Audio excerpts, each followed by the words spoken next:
Hey everyone, this is Raphael with TeamRomanEmpire.com. In this video, I'm going to show you guys how to get free software for your Windows computer and Linux. I've been using this site for a couple of years now. It's called Ninite. It's one of the best sites for installing software. Reason why I say is because you get a huge list of already popular applications on one window for you to download and a one-click installer. Let's see here. Yeah, everything's always up to date as well. Yeah, you get here notifications. When did they make the latest update for which program? You'll get a nice little window like this little box right here, and it installs everything one by one. You know, like it says here, Firefox skipped, up to date, Skype already installed, VNC. It's pretty good stuff. Yeah, it's a simple three-step process. Just click on all the apps you want, click and get the installer and run it, and then run it again later.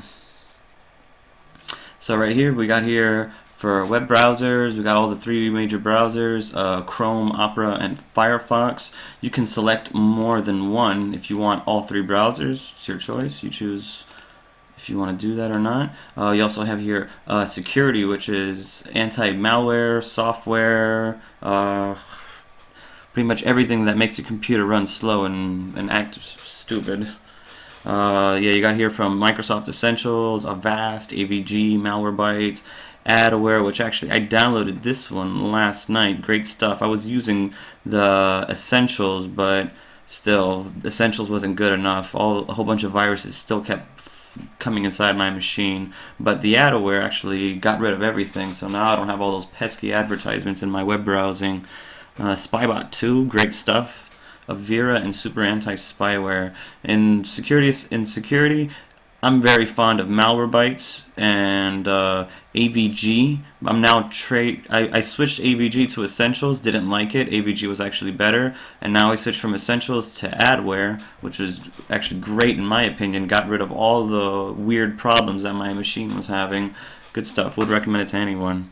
Developer tools. This may not be for everybody, but just in case, you got here. This is for anyone that manages websites, applications that they're developing either on Android phones or stuff like that. You got here Python. I'm not quite sure. I think it has to do with servers, if I'm not mistaken. Filezilla. A lot of you are probably already familiar with this, and especially those that have their own websites. This is what you use to transfer videos, images, and the pages from your website to your online server. Notepad++. For anyone that likes to develop either PHP, Java, CSS, HTML, this is a great editor. Actually, all I use is Notepad++. I've boycotted Dreamweaver a while back ago, and I just do my editing manual. JDK, which is for Java applications, which is pretty nice as well. It's Java run-based applications. WinSCP, Putty, I'm not 200% sure on that. Neither WinMerge. Eclipse, I used to use Eclipse back in the day for developing Android applications. There's a whole bunch of cool tutorials on how to use Eclipse. Good stuff, free software. For those of you that like to message, got here all the major platforms like Skype, Pigeon, Digsby, Google Talk, Thunderbird, which is a mail client, so you can get all your emails in one place. Trillion, AIM, and Yahoo. Digsby is probably by far the coolest because it lets you sync in with like your Facebook account, MySpace, and all these other cool little messaging platforms. Online storages like Dropbox actually has become very, very popular. Google Drive, which comes with every Google account, Mozy, SkyDrive, and SugarSync. Haven't tried SugarSync yet, but it looks nice.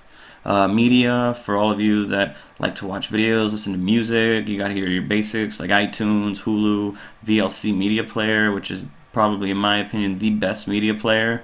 If you get VLC and the K-Lite Mega Codecs, you can pretty much watch any video that's available online. AVIs, MKVs, MPEGs, you name it. It's great stuff. See here, not a whole familiar with all of these. Audacity I've actually used in the past. Audacity is a audio editor for anyone that wants to edit audio on the fly. Quicktime. Whoever doesn't know what Quicktime is, wow, you need to get yourself an iPod.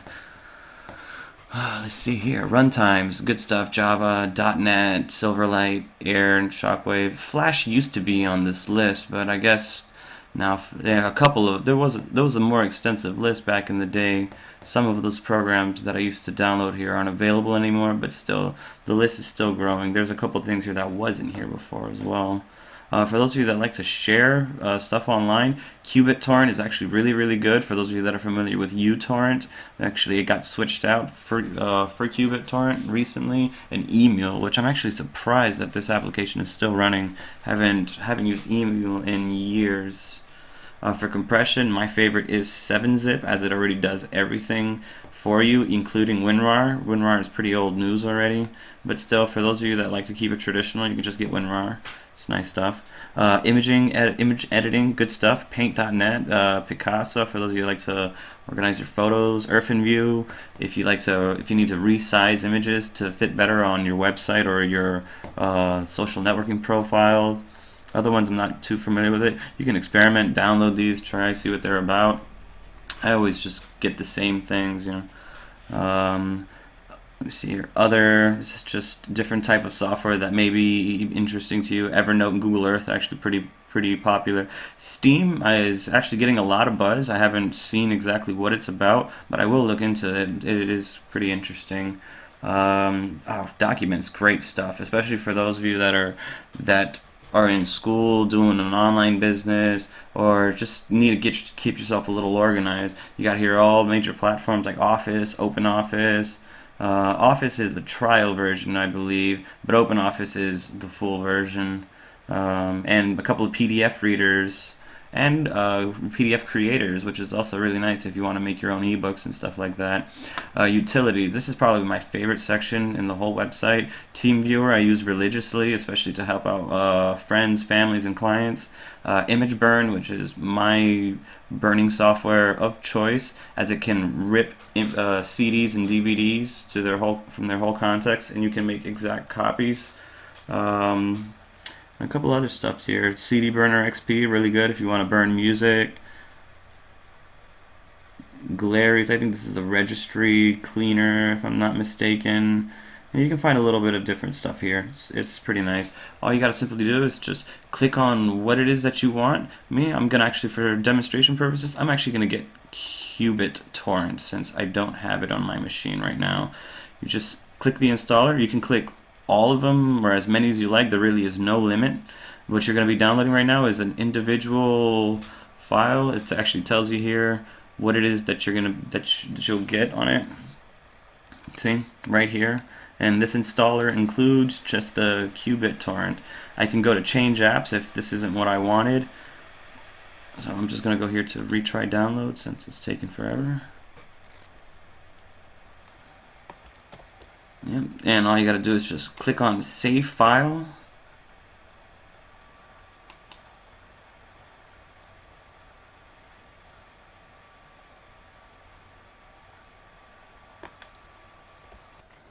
Once you got everything saved, you can just run it. The great thing about Ninite and why I recommend it to everybody is that it's idiot proof.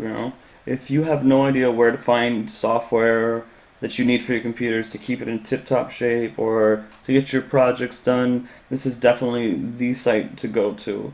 The reason why I like to go here as well is I'm not so fond of Google searching for individual products, as if you may have noticed, now that when you download free software off of sites like CNET or Softpedia or any other sites like that, you tend to get a lot of bloatware with it as well. They'll install other applications that you may not even be interested in, like the WeatherBug apps or a Flash player. It's just more clutter to it. This is just more plain, simple, to the point.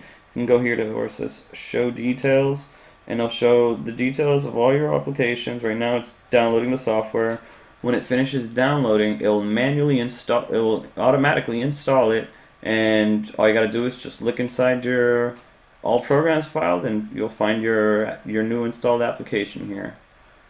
So let's give this a minute for this to download. Yep. Alright, and that's pretty much it right there. It already finished downloading, it finished installing by itself. and all I got to do is just hit close. And now if I go into all programs, there's the program that I just finished installing.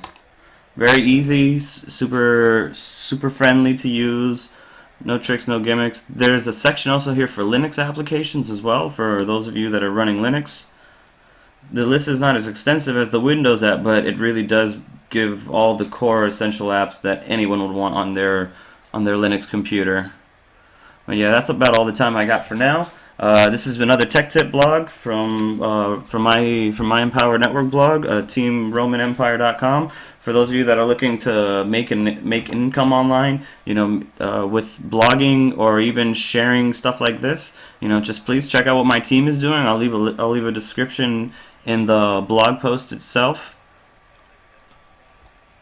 For anyone that has comments, just feel free to leave comments below. Likes are always appreciated. And thanks again for watching. You guys have a good one.